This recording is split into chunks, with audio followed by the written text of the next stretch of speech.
డెఫినెట్గా గాంజాయి విషయంలో ఉక్కుపాదం మోపడం అన్నది ఖాయం. గంజాయి విషయంలో బతికేద్దాం, గంజాయితోనే వ్యాపారం చేసేద్దాం అనుకున్న ఎవరైనా ఈ రోజుతో క్లోజ్ చేసుకోండి. దీని మీద పర్యవసానాలు చాలా సీరియస్గా ఉంటాయి.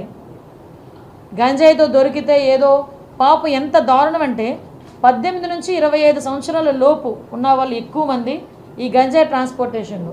వాళ్ళు చెప్తూ ఉంటే బాధ అనిపిస్తుంది. ఒకరోజు నేను అక్కడ కూడా ఒకసారి సెంట్రల్ జైలు కూడా ఒకసారి వెళ్ళి చూస్తాను ఒకసారి వెళ్ళి. అక్కడ కడుపుతో ఉన్నవాళ్ళు, ప్రెగ్నెంట్ లేడీస్, చిన్న చిన్న పిల్లలు, వాళ్ళందరూ కూడా ఈరోజు 1200 మంది జైల్లో ఉన్నారంటే ఏంటి దాని పరిస్థితి ఏంటి?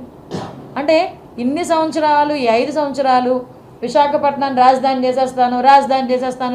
చేసేస్తానని మాట్లాడి ఏందయ్యా రాజధాని చేసాం అంటే గంజాయికి రాజధాని చేశారు, డ్రగ్స్కి రాజధాని చేశారు. రోడ్డు మీదకి వెళ్తా ఉంటే భయం వేస్తూ ఉంది. ఇటువంటి సిచ్యువేషన్ నుంచి కంపల్సరీగా ఒక మార్పు అయితే తీసుకురావాలి.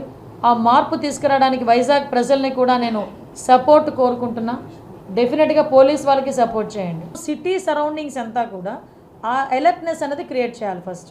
అంటే ఈ గుంపులుగా కూర్చొని రోడ్ల మీద కూర్చొని గంజాయి తాగేది, రోడ్ల మీద వాళ్ళు వీరంగం చేసేది, రోడ్ల మీద వెళ్ళే పాసెంజర్స్ని ఆపేది, ముందు అలాంటివన్నీ కొంచెం ఉన్నవి కంట్రోల్ అవ్వాలి.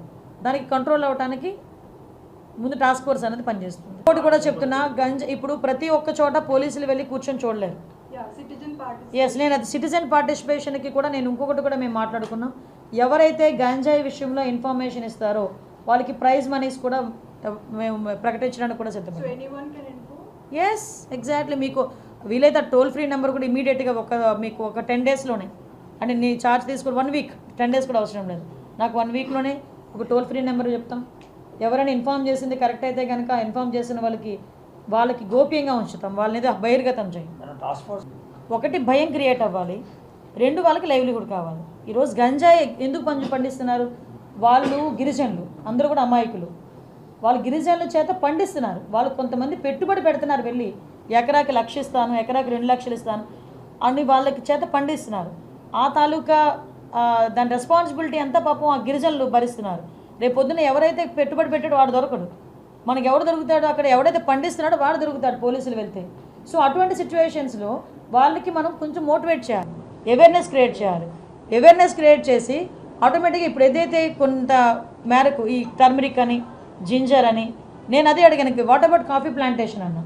ఎందుకంటే మ్యాక్సిమం ఈ వ్యవసాయం కూడా పోడు వ్యవసాయంలో చేస్తారు. ఈ వాల్స్ మనకి కొండ హిల్స్కి సంబంధించిన స్లోప్స్లోనే జరుగుతుంది ఎక్కువ. ఈ స్టెప్ బై స్టెప్ అది పోడు వ్యవసాయం అంటారు. ఆ పోడు వ్యవసాయంలో జరుగుతుంది. కాఫీ ప్లాంటేషన్కి that is a suitable area కూడా. యాజ్ టాప్ 3 ప్రయారిటీస్ అయితే first thing ganja drugs, control of ganja and drugs. Second thing is protection of women. Third కూడా ఏంటంటే భూములు కబ్జాలు కాకూడదు.